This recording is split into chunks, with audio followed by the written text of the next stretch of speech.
Queridos irmãos, graça e paz. Abra comigo a palavra do Senhor no livro de Deuteronômio. Deuteronômio capítulo 6. Nós estudaremos nessa noite os versos de número 4 ao verso de número 9 do texto de Deuteronômio. Deuteronômio capítulo 6, versos 4 ao verso de número 9. Já há alguns dias, esse texto tem falado ao meu coração e tive hoje um tempo de compartilhar com a esposa a respeito desse texto. E a minha oração é para que o Senhor, Ele nos edifique e nós saiamos daqui aptos para desenvolver aquilo que Ele nos ensina na Sua palavra. Deuteronômio capítulo 6, versos 4 a 9, eu convido você mesmo sentado, mas com toda a reverência à palavra de Deus, a acompanhar a leitura desse texto, que diz: Ouve, Israel, o Senhor nosso Deus é o único Senhor. Amarás, pois, o Senhor teu Deus de todo o teu coração, de toda a tua alma e de toda a tua força. Essas palavras que hoje te ordeno estarão no teu coração. Tu as inculcarás a teus filhos, e delas falarás assentada em tua casa, e andando pelo caminho, e ao deitar-te e ao levantar-te. Também as atarás como sinal na tua mão, e te serão por frontal entre os olhos, e as escreverás nos umbrais de tua casa e nas tuas portas. Querido Deus, eu quero nesse instante clamar a Ti, que me dê facilidade de comunicação, que o Senhor, ó Deus, possa trazer as aplicações desse texto aos nossos corações, e que as nossas famílias, ó Deus, saiam daqui prontas a Te obedecer. Deus, sê conosco, Espírito Santo, manifesta-se nos corações, pastoreando, para que saiamos daqui, ó Deus, diferente da maneira como entramos. Nós pedimos isso orando em nome de Jesus. Amém e amém. Meus queridos, no dia 21 de março de 2007, Olavo de Carvalho, escrevendo para o Diário do Comércio, disse o seguinte, preste atenção: o cidadão moderno desejaria chutar todas as suas responsabilidades para o Estado. Não quer proteger a sua casa, mas ser protegido pela polícia.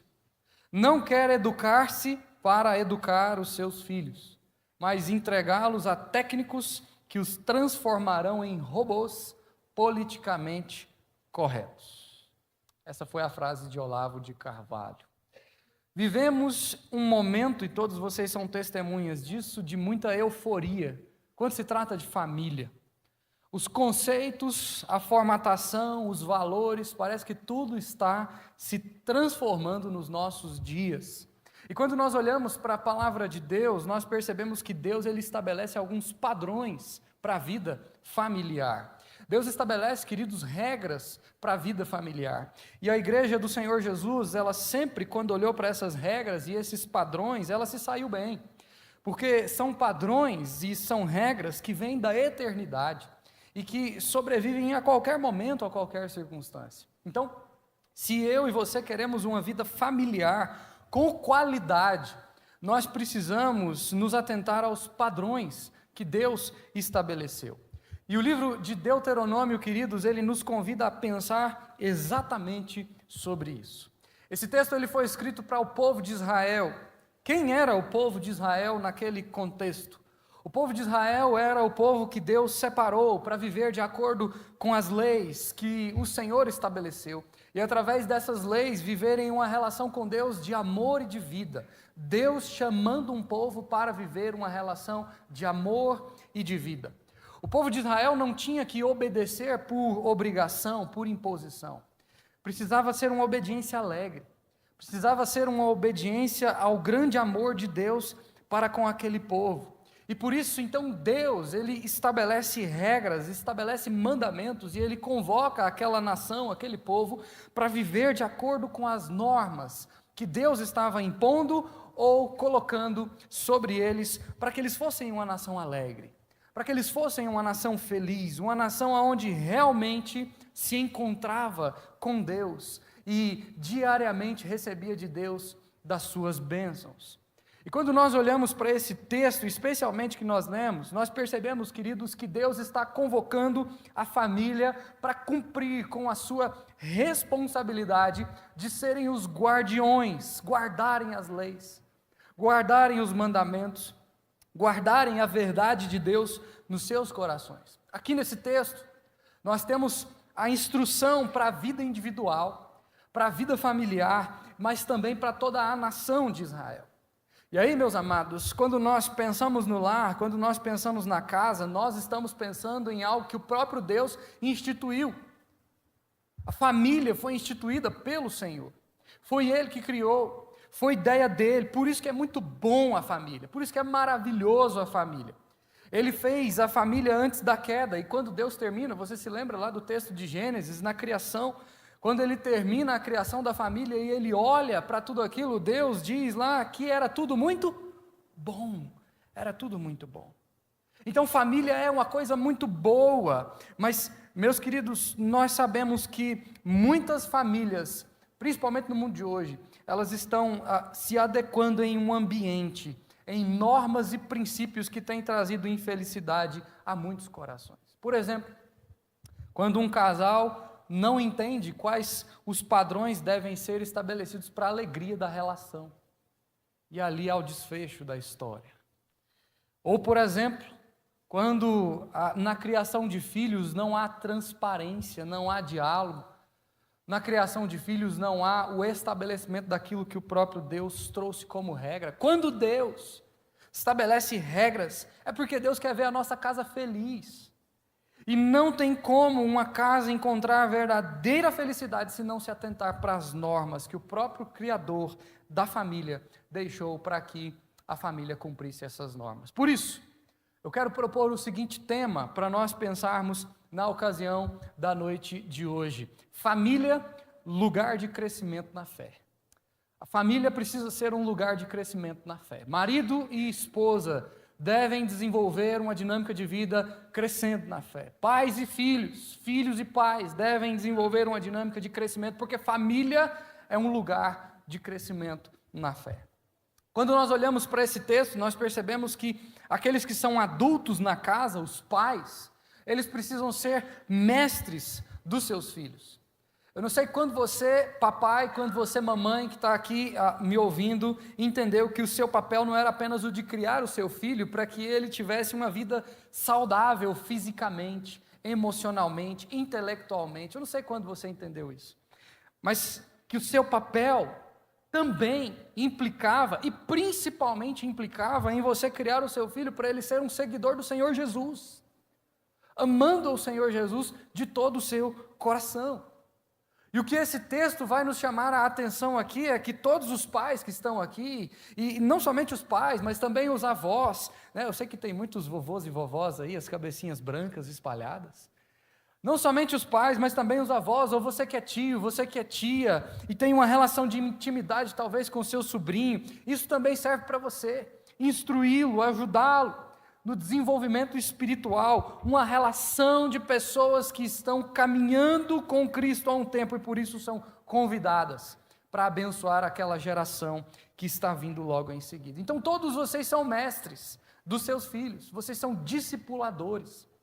O principal papel que Deus deu aos pais foi o de serem discipuladores dos seus filhos. É um convite para um treinamento, e esse texto diz que para que isso aconteça, você precisa primeiro cuidar de você mesmo. Por isso, a preparação dos mestres. Não tem como nós transmitirmos alguma coisa que nós não sabemos. Nós vamos ser charlatões. Se nós queremos que os nossos filhos tenham uma espiritualidade que nós temos, nós precisamos tomar muito cuidado, porque talvez nós estamos impondo sobre eles uma obrigação que eles não terão condições.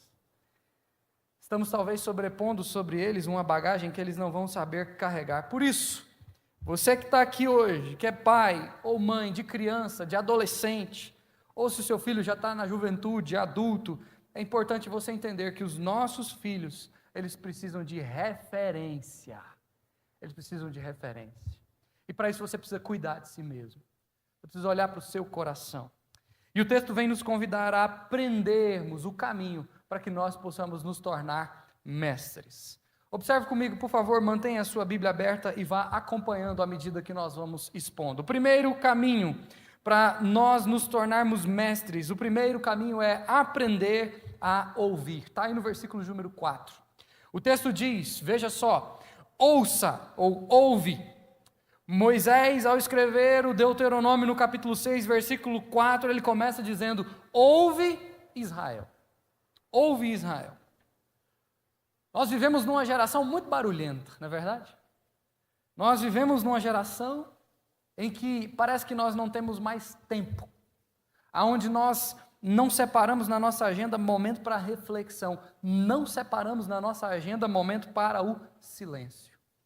O silêncio parece que ele foi expulso dos nossos dias, nós não conseguimos ficar quietos, parece, por um instante sequer, sempre temos alguma coisa para falar, sempre temos alguma coisa para ouvir, sempre temos que nos comunicar com alguém.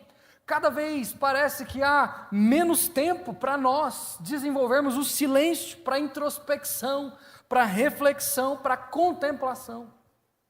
E aí, meus amados, fica difícil da gente parar para a gente ouvir. Porque até na nossa espiritualidade, até na nossa vida de oração, a nossa dinâmica muitas vezes é marcada pela fala. Para pensar, quanto tempo dura a sua oração? Quanto tempo dura a sua oração? O tempo que você está ali com Deus orando. Geralmente, a nossa oração dura o tempo que nós estamos falando. Enquanto a gente está falando. A gente fala em nome de Jesus, amém, acabou. Partimos para outra coisa. Eu tenho até a impressão de que às vezes Deus ele fica lá do céu falando, peraí, eu tenho que falar, agora é a minha vez, você já falou, eu quero falar agora. Precisamos ouvir a voz de Deus, precisamos ter tempo na nossa agenda para o silêncio, para a meditação, e quem fala isso, queridos, não sou eu, mas é a própria Bíblia, porque o livro dos Salmos, lá no Salmo de número 1, verso de número 2, nos ensina que antes o nosso prazer precisa estar na lei do Senhor, e nessa lei meditar de dia e de noite. Precisamos de tempo em silêncio.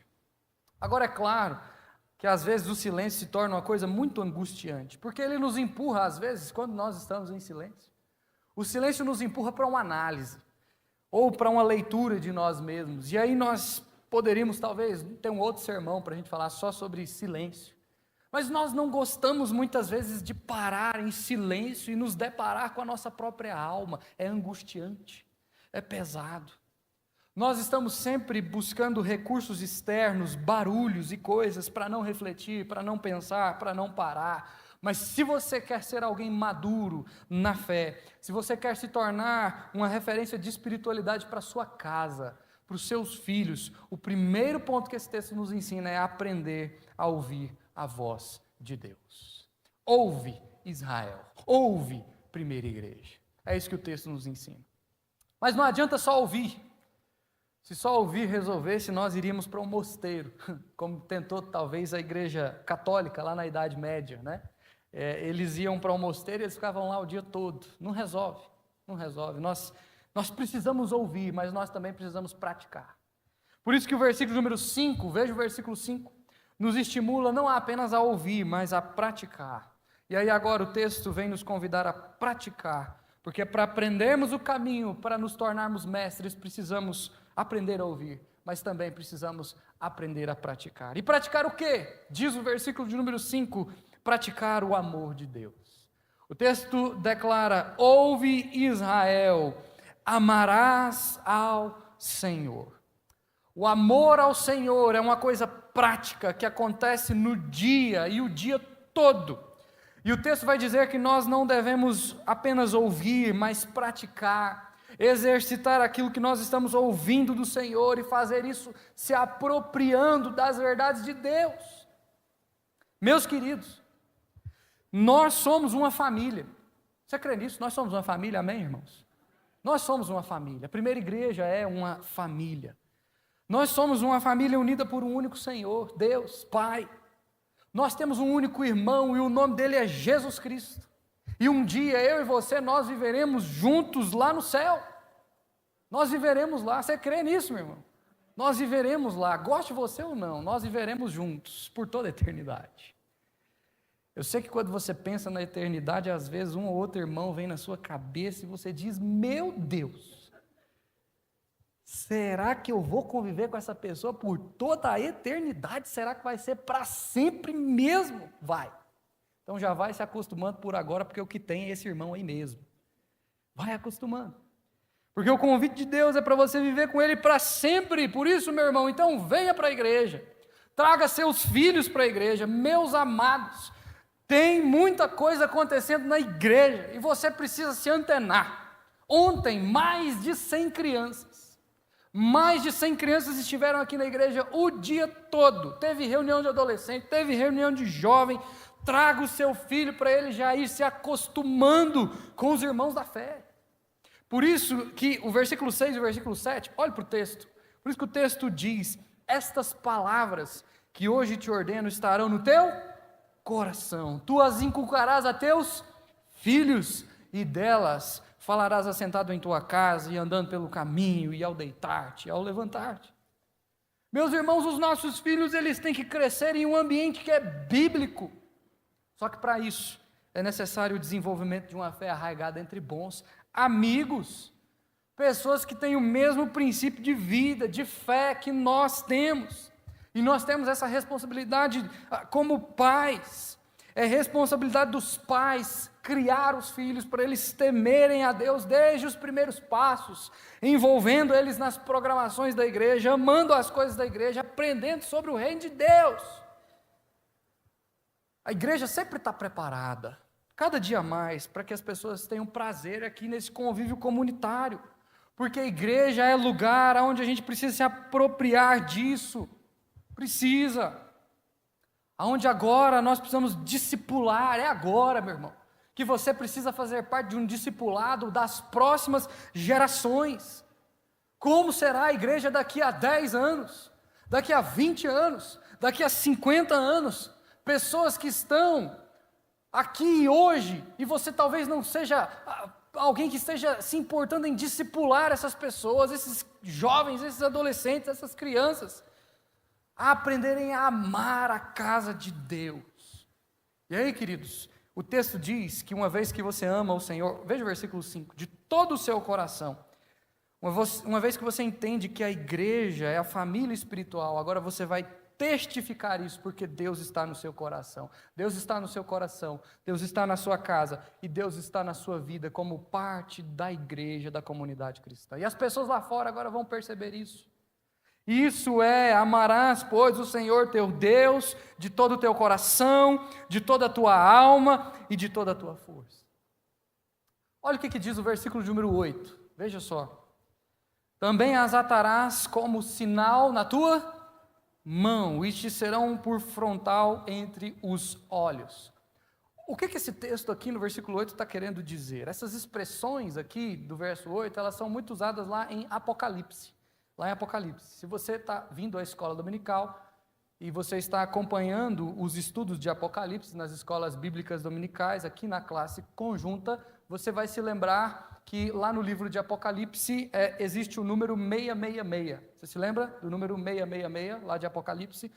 Aliás, o que significa o número 666? O número 66 é o número do? O meu medo é de algum irmão responder que é o número do jogo do bicho. Aí. O número 6, como nos ensina Apocalipse, é o número do homem. Por quê? Porque o homem foi criado em qual dia? No 6º dia. Ok? Quando o autor de Apocalipse, João, escreve que o homem teria na sua mão o número da besta, 666, e na testa, 666, significa o quê? Que o homem seria extremamente egoísta. Ele pensaria somente nele. Ou seja, 666. Homem, homem, homem. Essa é a ideia. Por isso, 666. E por que na fronte? E por que na mão? Qual é a ideia? Tanto nos seus pensamentos quanto nas suas ações. Essa é a ideia. Mas o texto aqui em Deuteronômio também está falando sobre o sinal que vai na fronte e também vai na mão. Mas não é o 666. É qual? É o sinal de alguém que ama a Deus sobre todas as coisas. Essa é a ideia. Isso é visto por alguém que pensa por aquilo que fala, pelas suas ações no seu dia a dia. Se você quer ser um mestre na sua casa, alguém que ensina o caminho de Deus, você precisa aprender a ouvir, a praticar, a se apropriar, mas você precisa também entender que as pessoas que estão ao seu redor, elas verão se é Deus quem instrui o seu coração, se é Deus quem direciona os seus passos na sua fronte, na sua mão, ou se é você mesmo. Os seus pensamentos dirão, as suas obras dirão. E aí, meus amados, uma vez que nós nos preparamos para sermos mestres na nossa casa, mestres que ensinam a palavra para o nosso cônjuge ou para os nossos filhos, agora sim nós estamos preparados para o terceiro processo, que é o processo da transmissão. Por isso que o versículo número 9, veja o versículo número 9, nos estimula não apenas a ouvir, não apenas a praticar, mas também a transmitir. E aí agora o texto nos convida então a transmitir. Porque para aprender o caminho, para nos tornarmos mestres, nós precisamos aprender a ouvir, aprender a praticar, mas também aprender a transmitir. Qual é o maior problema? Pelo menos um deles, quando a gente fala da nossa casa, do ambiente familiar. O problema é quando os filhos descobrem que os pais ensinaram uma coisa, mas os pais vivem outra. Não é verdade? Esse é um grande problema. É quando os filhos começam a ter a percepção de que a mamãe deu muitas surras, ou o papai, hoje não faz mais isso, né? Mas a mamãe ou o papai deu muitas surras, porque o menino mentiu, porque a menina mentiu. E ele ou ela pega o papai e a mamãe mentindo. Esse é um problema. Isso confunde a cabeça do adolescente, isso confunde a cabeça da criança, e ele vê que havia uma grande incoerência entre o que se falava e o que se fazia. E, meus queridos, nós precisamos cuidar desses pontos, aprendermos a ouvir a Deus, praticarmos, nos apropriarmos e transmitirmos, para que a nossa casa, os nossos filhos vejam em nós que nós não somos pessoas que apenas falam, mas nós somos pessoas que obedecem à lei de Deus.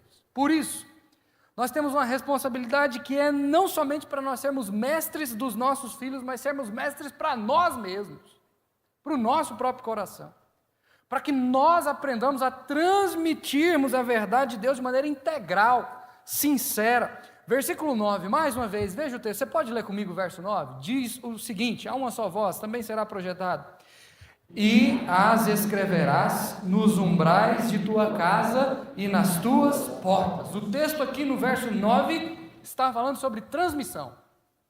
Transmissão. Nós somos discipuladores no nosso ambiente familiar. E aí aqui eu chamo a atenção do pai.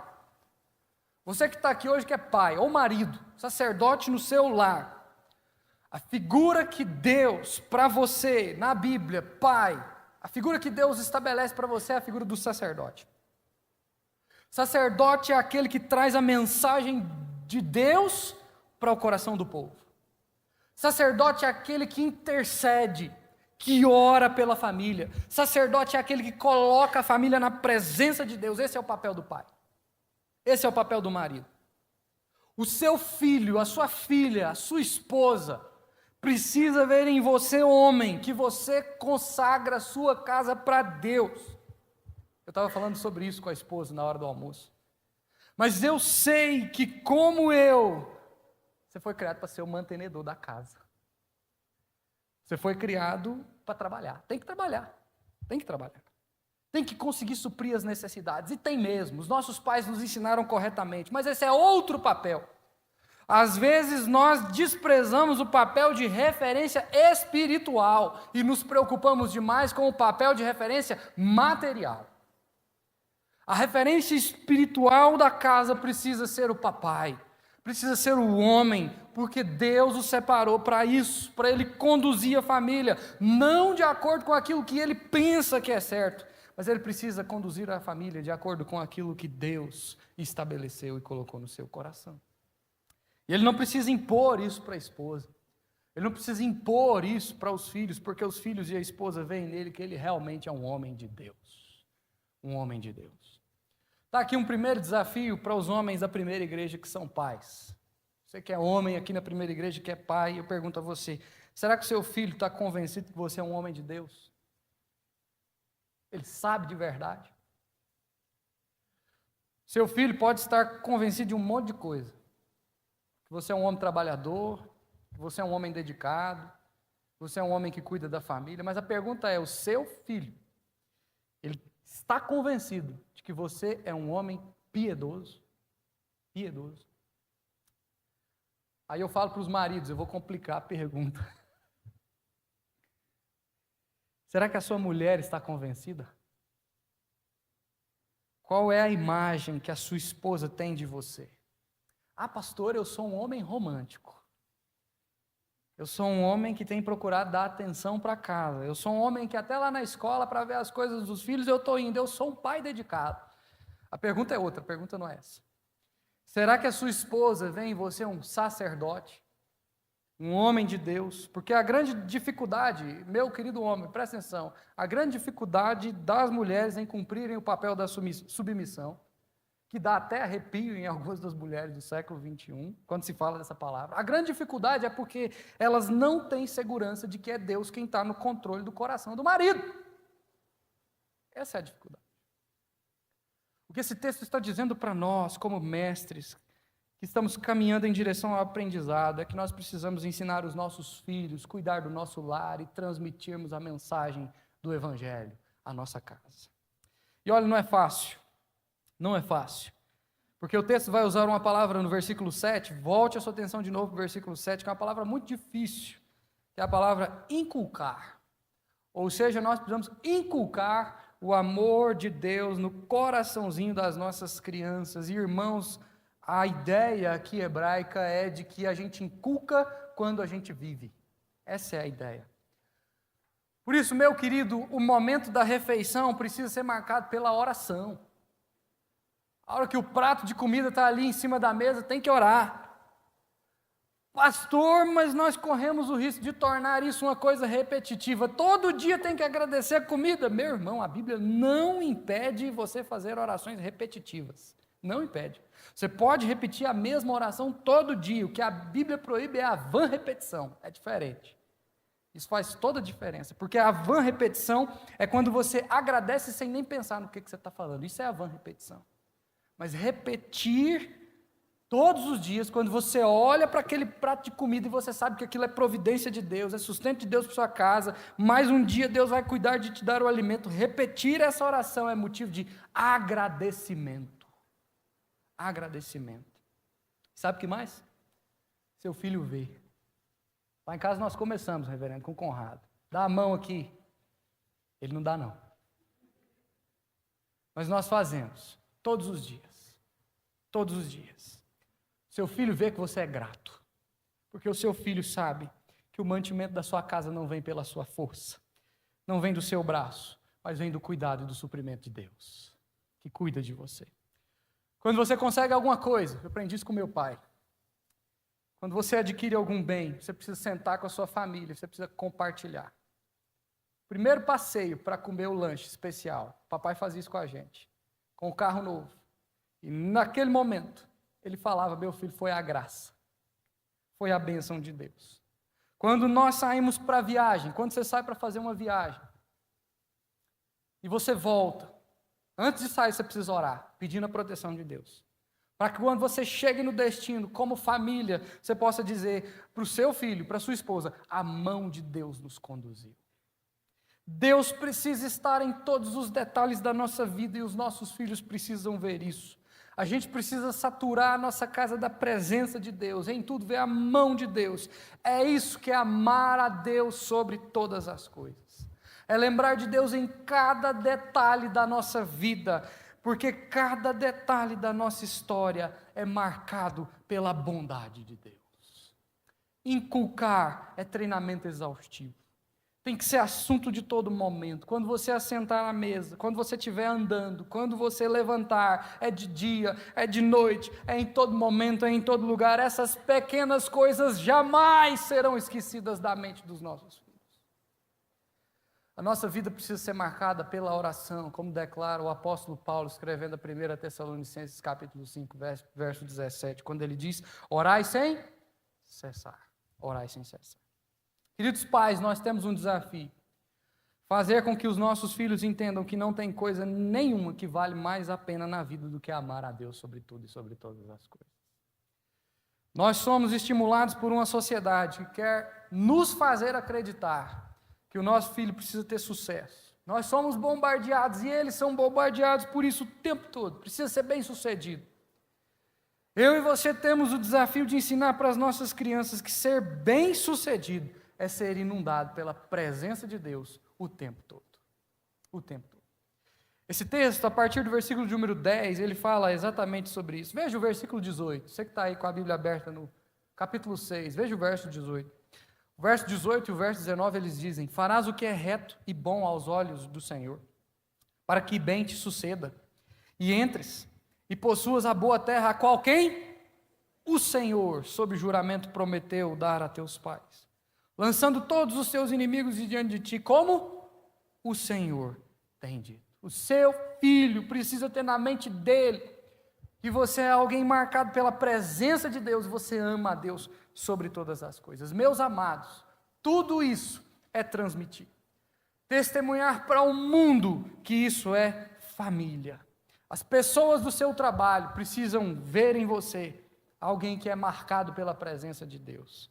As pessoas na sua faculdade, na sua escola, querido adolescente, querido jovem, precisam ver você alguém marcado pela presença de Deus. Quando o versículo de número 9 diz que esse relacionamento com Deus precisa ser escrito nos umbrais, colocado nas portas, a ideia é todos aqueles que passarem na frente das nossas casas, eles vão ver, ali tem uma família do Senhor, ali tem uma casa de Deus. Por isso, quero concluir este sermão, queridos, voltando à minha introdução. E lembrando você de Olavo de Carvalho, que disse, veja só o que Olavo de Carvalho disse, quero repetir a frase. O cidadão moderno desejaria chutar todas as suas responsabilidades para o Estado. Não quer proteger a sua casa, mas ser protegido pela polícia. Não quer educar-se para educar os seus filhos, mas entregá-los a técnicos que os transformarão em robôs politicamente corretos. Mas diante do que diz Olavo de Carvalho, antes disso, a Bíblia declara que a sua casa precisa ser um terreno fértil para a meditação na palavra. É por isso que Josué, certa vez, disse: eu e minha casa serviremos ao Senhor.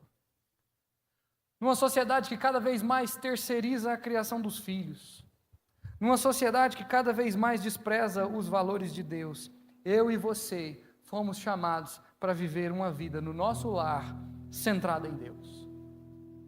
Eu e você fomos chamados para viver uma vida amando ao Senhor sobre todas as coisas.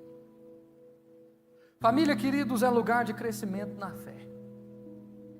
E para que esse crescimento aconteça, para que eu e você nos tornemos mestres, nós precisamos aprender a ouvir, aprender e praticar e aprender a transmitir.